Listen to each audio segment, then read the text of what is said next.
life. You grab it, and you get used to doing what you are forced to do. Of course, it happened that some of them croaked, sure, but that's life. This project is completed in record time. But the canal is too shallow for most ships and frozen over half the year. Its construction cost the lives of 150,000 men. Yes, this canal project was the idea of our leader. Truly, a grand idea. But maybe the job was too tough for some of the workers. In this rare footage, Stalin officially hands over the canal to the Soviet people.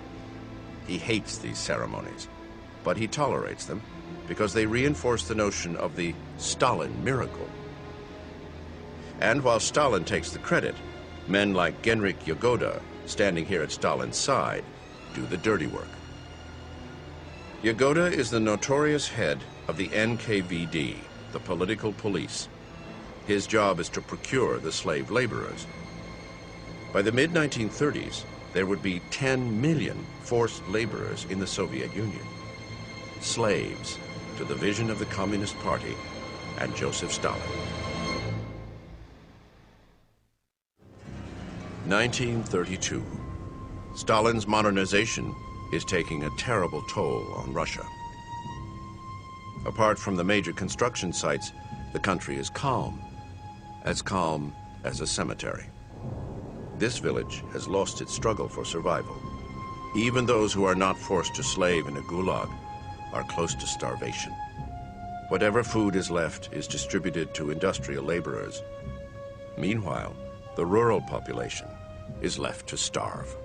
I recall very precisely. Our neighbor, an old woman, came to my mother and lamented. No bread on the table, but Stalin on the wall. The people of the Ukraine are particularly hard hit. They had resisted collectivization more stubbornly than anyone else. It started in spring. My older brother suddenly became very sick. We used to have our own well on the farm in those days, and so our neighbors often came by to get water, and they dropped in to see us too.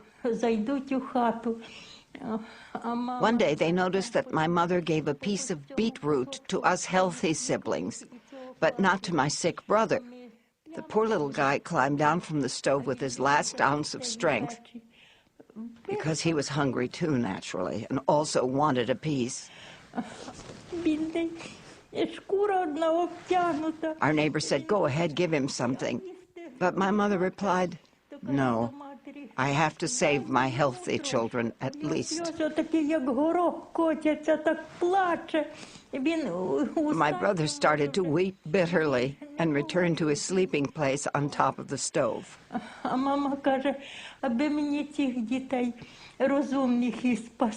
A short time later, he died.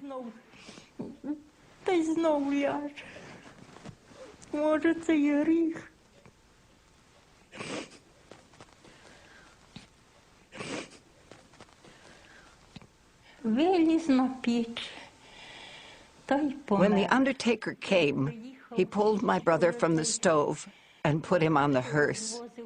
And then he grabbed my mother and laid her next to my dead brother, although she was still alive.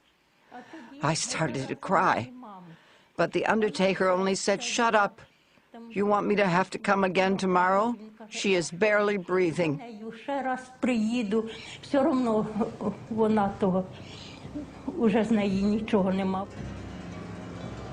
People can only save their lives by escaping. But Stalin has the roads blocked and train lines suspended. There is no way out. Millions of Ukrainians are trapped. The next year, almost impossibly, it gets worse. One day, a classmate was absent. After a few days, our teacher suggested that we start looking for him. When we ran into his neighbors, they warned us not to go into the house. Something horrible had happened to him. He had been killed by his own parents, who had gone mad from hunger. And they had cut him into pieces, pickled him in a barrel, and had started to eat him.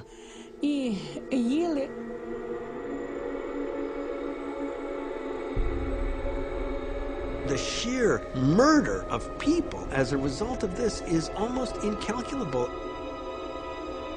My God, this was a catastrophe beyond imagination.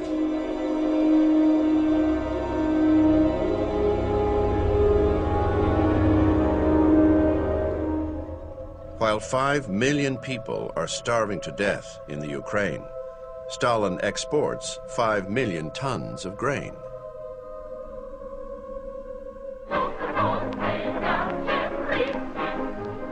Life in Moscow is very different. Those who are willing to follow the party line and submit to Stalin's will are rewarded with cars, pleasure trips, and a glittering nightlife. There is no doubt in their minds whom they have to thank for that. Поднять бокалы за великого Сталина, который ведет нас по светлой дороге к коммунизму. Stalin lives with his second wife in Moscow. His first wife died in 1907 after just 3 years of marriage and the birth of their son, Yakov.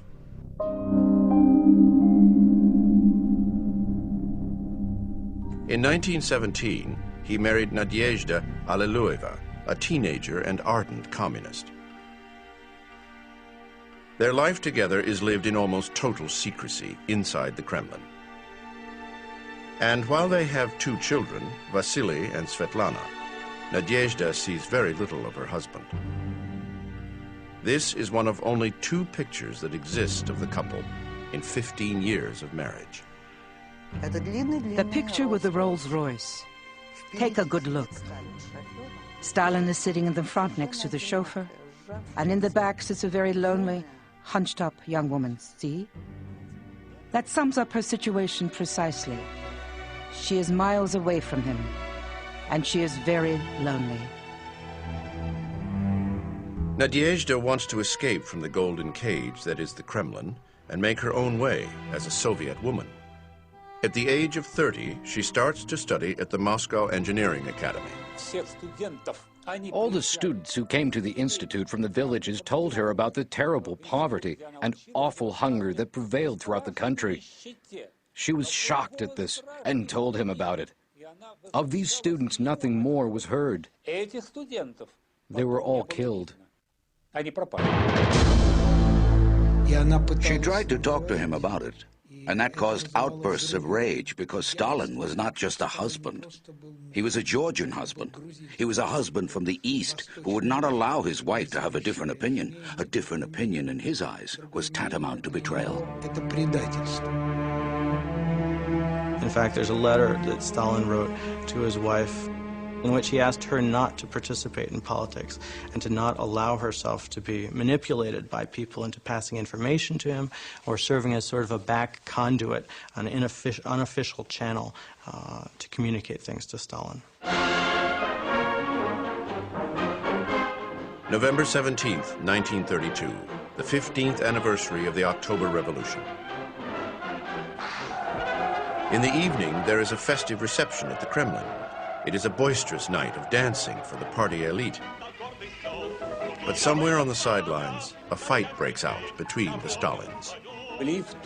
That evening, he behaved terribly at the table, threw pieces of bread at her and insulted her publicly in front of others, so that even the wife of the defense minister, Voroshilov, said, "Let's go. The gentleman is not in a good mood tonight." He was very aggressive, and she stood up and walked out. Nadezhda leaves the party in despair. The situation for her has become unbearable. Exactly what happened next is not clear to this day.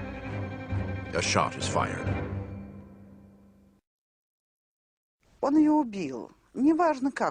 He killed her. It's not important how he killed her. Whether he killed her with his own hands, or whether he drove her to suicide.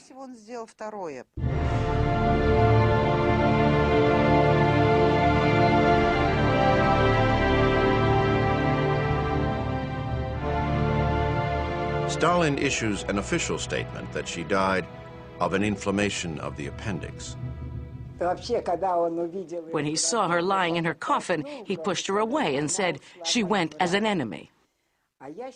And now, on the basis of my experience of life, I think he realized that she had seen through him.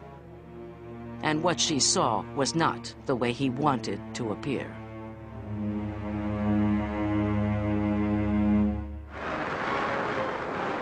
Stalin is now known as the ingenious man of steel and proudly boasts of his achievements. In January 1934, he convenes what is called the Party Congress of the Victorious. And while the delegates celebrate Stalin, they also praise another person, Stalin's close friend and aide, Sergei Kirov. Sergei Kirov was the head of the Leningrad Party, very powerful. He was young, he was handsome, he was Russian, whereas Stalin was Georgian. People adored him.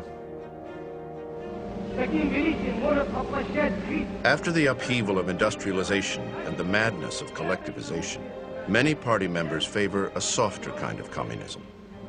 They support Kirov and elect him to the Central Committee by a wide margin. That came as a great shock to Stalin. And in the course of the Congress, some activists also approached Kirov with the proposal to name him as Secretary General and have him lead the party in Stalin's place. Kirov declines the offer. But he has become far too popular and poses too great a threat to Stalin.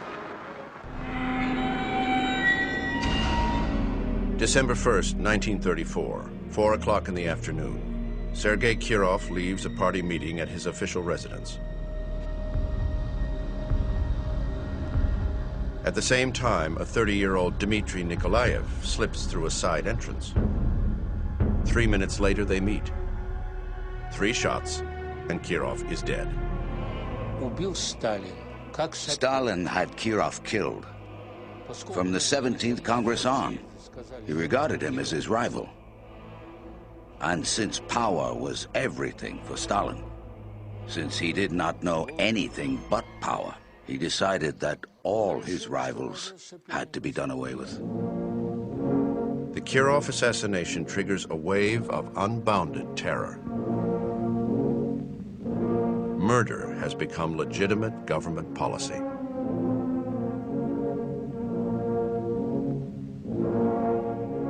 Of the delegates of the 17th Congress alone, 90% were shot, because so many of them had voted against Stalin, and since he did not know exactly who had voted against him, he had everybody shot to be on the safe side. After all, Stalin was Stalin. 98 Central Committee members are shot. 1,100 party members are arrested, sent to the Gulag, executed. Stalin calls them enemies and spies. He will soon turn Russians against Russians.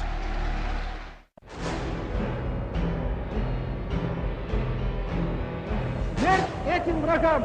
Смерть этим паразитам! Вот какой наш должен быть протест по этим врагам!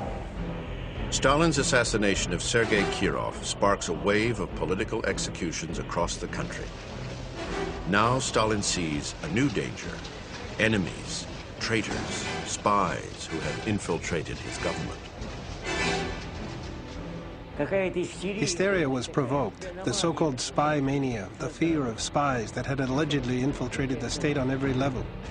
Вся наша страна от малого до старого ждет и требует одного: изменников и шпионов, продавших врагу нашу родину, расстрелять как поганых псов. With this line of argument, masses of people could be arrested and incarcerated with no other justification.